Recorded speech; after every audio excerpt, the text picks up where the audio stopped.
Hello, bachcho. Let us look into the question. The question says, if the coding strand has a sequence of 5 prime, and this is a code, to 3 prime, then find out the sequence of non-coding strand. So these are the options. The key concept is coding and non-coding strand. Non-coding DNA strand. So in this video, we will be learning about coding and non-coding DNA strands. Let us look into it.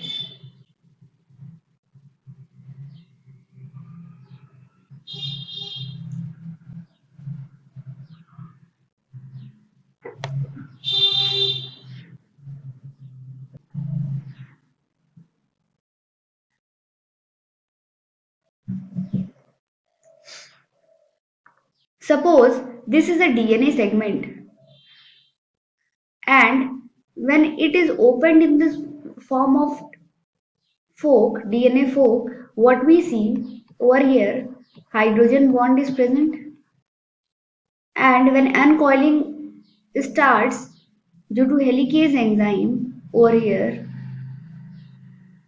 this is a transcription bubble, and it has a polarity of 5 prime to 3 prime, and this lower strand has a polarity of 3 prime to 5 prime. Now you can see the uncoiling has taken place, and there are certain codons present over these open strands. अब हम देखते हैं कि ऊपर वाले strand को, जिसकी polarity 5 prime to 3 prime है, इसको हम कोडिंग स्ट्रैंड भी कहते हैं, और strand having polarity 5 prime to 3 prime उसको हम कोडिंग स्ट्रैंड कहते हैं, नॉन टेम्पलेट स्ट्रैंड कहते हैं। अपार्ट फ्रॉम दैट हम इसको सेंस स्ट्रैंड भी कहते हैं। और जब हम बात करेंगे 3 प्राइम टू 5 प्राइम पोलैरिटी वाले स्ट्रैंड की, which is 3 prime to 5 prime वाली पोलैरिटी की, तो उनको भी हम कुछ नाम से जानते हैं, जैसे कि नॉन कोडिंग स्ट्रैंड, या तो इनको हम जानते हैं नाम से template strand, else transcribed strand.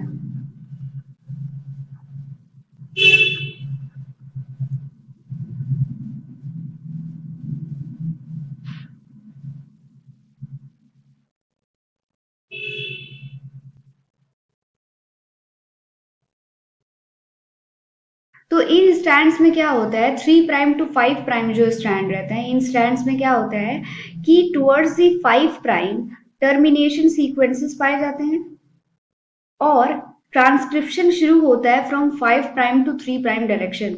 Suppose यहाँ पे न्यूक्लियोटाइड एडिशन होगा, दिस इज 5 प्राइम, यहाँ पे न्यूक्लियोटाइड एडिशन होगा, and it will be carried out in a continuous fashion by the help of RNA polymerase. This is RNA polymerase.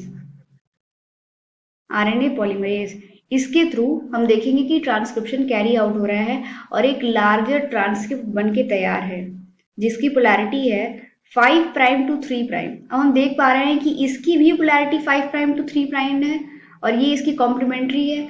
उसके साथ ही साथ हम देखते हैं कि जो 5 prime to 3 prime DNA strand है, वो भी, जिसको हम कोडिंग स्ट्रैंड कह रहे हैं, वो भी कॉम्प्लीमेंट्री है to the template strand.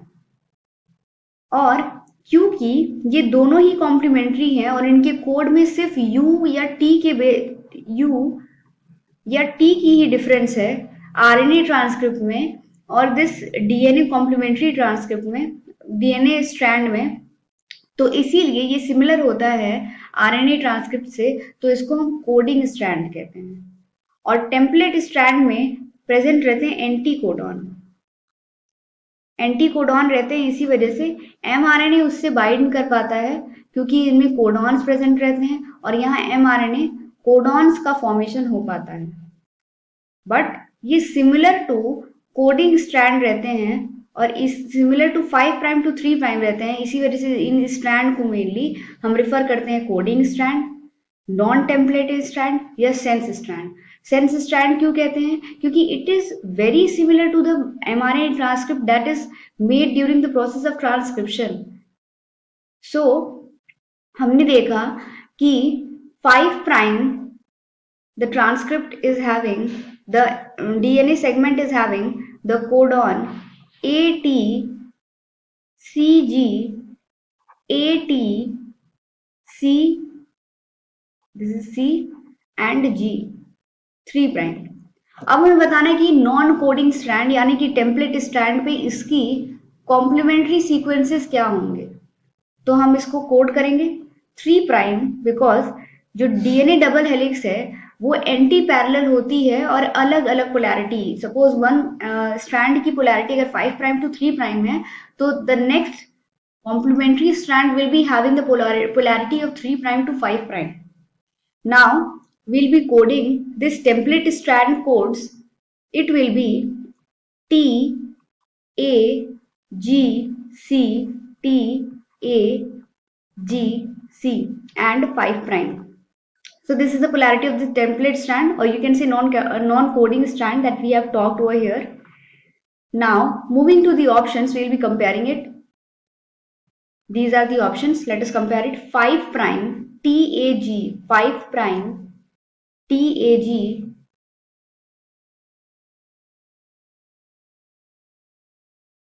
5 prime 3 prime TAG, CTA, TAG, CTA and GC.